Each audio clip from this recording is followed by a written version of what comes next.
So glad you're with us. 6 a.m. on this Tuesday. Hope your morning's off to a great start. I'm Eric Connert. And I'm Nada Iranpour. And let's see what the weather will be like today. Meteorologist Evan Irani here. You gave us the heads up. There's like a rise in temperatures coming, yes. right? Day what are we to looking day, at? we'll be watching for a climb in temperatures. It'll take us to our warmest day on Friday. That'll be the hottest. And it'll also come along with likely our first heat wave, you could say, out toward our mountains and deserts in the summer season. Meteorological summer began on June 1st. We're still waiting a couple weeks until the summer solstice, but it looks like temperatures will absolutely be on an incline in the meantime. 71 up by the coast, upper 70s, some low 80s inland, 80s for the mountains, and going above 101 this afternoon for our deserts. Some models even push us all the way up to about 105. So coming up, we'll talk more about that warming trend and what that could mean for our marine layer as well. Back to you. Thank you very much. And now this morning, firefighters are continuing to keep a close eye on that brush fire that broke out in Sorrento Valley. This all happened yesterday morning near Vista Sorrento Parkway and Sorrento Valley Parkway. News 8's Tori Apodaca live in Sorrento Valley. You were one of the first on the scene there. How's it looking here today?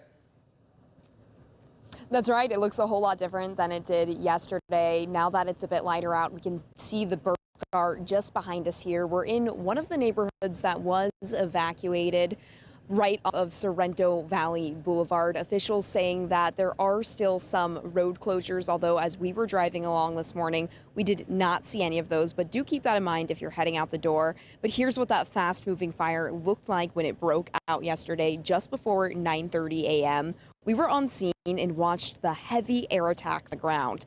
The helicopters and planes consistently dropping water and retardant on the hillside, which was really crucial. Because of down power lines, hand crews initially couldn't get out on the ground. But once they moved in, we started to see more fire lines drawn and the spread start to slow even more, with fire crews holding the spread to 90 acres, 40% contained at last check. But when it first broke out, the fire was burning dangerously close to some homes in the area, forcing evacuations. Those have all since been lifted and no homes were damaged, but it was a bit of a whirlwind and panic for the people who live here when the emergency messages started popping up. Here's what they had to say.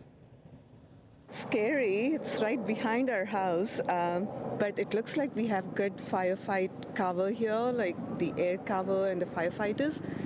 At least I feel like it'll be contained. I was in my office at UTC, and one of my coworkers came up to me and said, "There's a fire in Sorrento Valley, you may want to go home." And that's when I found out about it. It was just about 45 minutes ago. I immediately got in my car and came here. Yeah, definitely just doing the right thing there, just being safe, getting their crucial belongings and then getting out the door. What you need to know today, though, Sorrento Valley Boulevard, again, they're saying that some parts may be blocked off. We didn't see any of those road closures, although we do know that fire personnel, they are still going to be in this area as they are monitoring this, making sure that there aren't any hot spots or flare-ups. So keep that in mind as you are out and about this morning. Reporting live from Sorrento Valley, Tori Apodaca, News 8. Great work by those crews for sure. Fire crews in North County have also stopped a brush fire near the Oceanside Airport. Evacuation orders for this have also been lifted. This one burned about 3.5 acres. No injuries were reported. The cause under investigation. At one point, we were discussing both fires right burning at the same time. Yeah. Great work by Busy those day. fire crews. Well, it is the battle of the budgets now. Today, the San Diego City Council expected to discuss Mayor Todd Gloria's revised city budget plan and an alternate plan unveiled by some city council members last week. News 8's Chris Crow live in studio to explain when council's expected to formally adopt a plan and to explain what all this is. Chris, good morning. Yeah, because I think for a lot of folks, they want to know, how is this going to impact me? What is it that I can look forward to? Well, again, there are cuts, which impacts you, and there are also sometimes revenue drivers, which will impact you as well, too. We've got the showdown. Both sides, this seemingly may be coming to an end today, but we'll have to see how it all shakes up. Let's dive into one of the two most recent proposals, and let's look at how it is if they clash. Let's look at that council member's proposal, the alternate budget, if you will. The biggest difference between this and the last mayor's budget is it includes $10.35 million for music, theater, festivals, and other arts programs. How will it be paid for? Well, there's a $6 million funding from the transient occupancy tax. Also, $1.35 million worth of grant programs for the arts. And there's also a $3 million commitment from the Prebys Foundation to match city investments. Now let's look at the highlights of the mayor's May revised budget. Still had an $11.8 million reduction in arts and culture. Compared to the original proposal, hours were restored at rec centers and libraries in Districts 4, 8, and 9. And there was also funding restored for the No Shots Fired program and December nights. How was this all paid for? Despite a lot of these being cut in the original mayor proposal, well, a lot of this is funded by greater than expected revenue from tourism and funds from the city's golf courses. So what's going to happen tonight?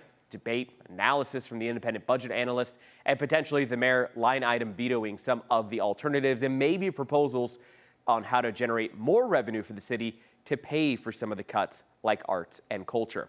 We expect they will vote today, but technically they have until next week, June 15th, to finalize the budget. Back to you, Netta. Okay, Chris, thank you for explaining. The city of San Diego officially repealing paid parking in Balboa Park and reducing the cost of trash pickup for single-family homes. Officials say this will avert a potential loss of more than $150 million in future budget years.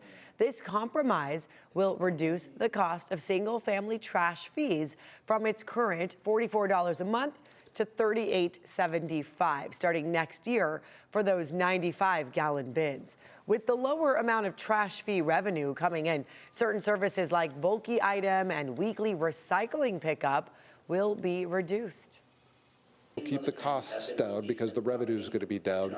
Even with that, there's going to be about a $10 million revenue hit in both fiscal year 28 and 29, but that's a manageable hit, and it's certainly better than what would have happened if we'd have faced a $150 million hit if the trash fees had gone away altogether.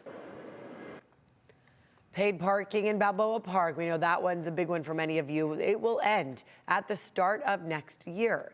Reduced trash fees will begin on July 1st of 2027. This morning, 3 rail cars are back on the tracks after toppling off along Harbor Drive near Petco Park. They came off the rails Saturday afternoon. The railroad company, BNSF, says train traffic has resumed on an alternate track while engineers work with the city to repair a bridge support damaged in the crash. No one was hurt. The cause of the derailment is still under investigation. All right, 6:07 now. Let's see what's going on. I love that we have the daylight so early. Yeah, very nice. Water looks great. Yeah, water see it looks great. across San Diego. Keep in mind, we do have a beach hazard statement that's going to be in effect all the way through Thursday. That's because of elevated surf out there, so we could be looking at some waves as high as 4 to 7 feet. For the experienced surfers, that is, an awesome thing to see. If you're not an experienced surfer or swimmer, this is not maybe the time to start learning how to surf, or if you are, then you should ideally be checking in with a lifeguard when you're going out into that water. Take a look at satellite radar. We have some clouds bunched up along the coast. They're not too concerning. Every morning ahead, we should see less and less depth to that marine layer, which means we'll see more and more of the sunshine a little bit earlier on through the day. Take a look at your afternoon highs across the country. We in San Diego are actually one of the coolest spots. Just the West Coast in general is where things are staying a little bit more mild. Seattle, for example, 57 today, 63 in San Francisco, 71 in LA and San Diego. You head out east and boy,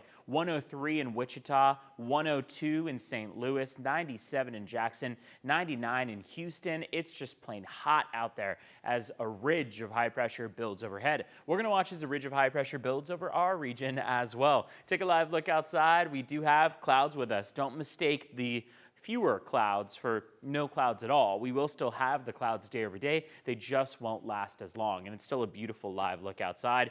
Temperatures mostly in the 50s and 60s to kick off the day, which means things are really mild. It's overcast for now, and then we'll be warming up really nicely into the afternoon. Vanessa Paz checking in on traffic here at 6:09. Good morning.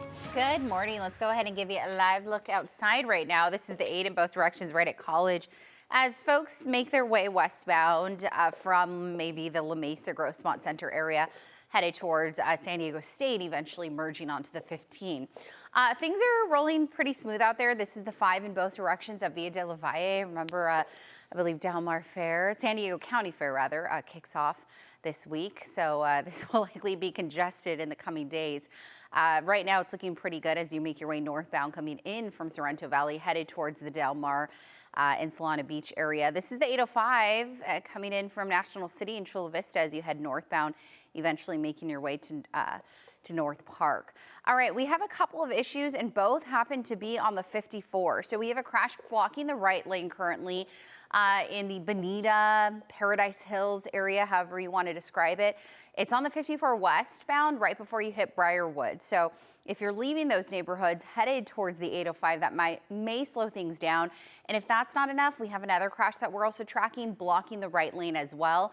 And this is in the La Presa, Spring Valley area on the 125 south right before you hit Hamishaw and Paradise Valley Road. And it's backing up things a little bit. So you see that small stretch of red indicating that we're encountering some slowing before you get to the 125, also known as that toll freeway headed towards Eastlake and Otay Ranch. All right, the time is 6:10. Let's go ahead and switch it over to our border wait times.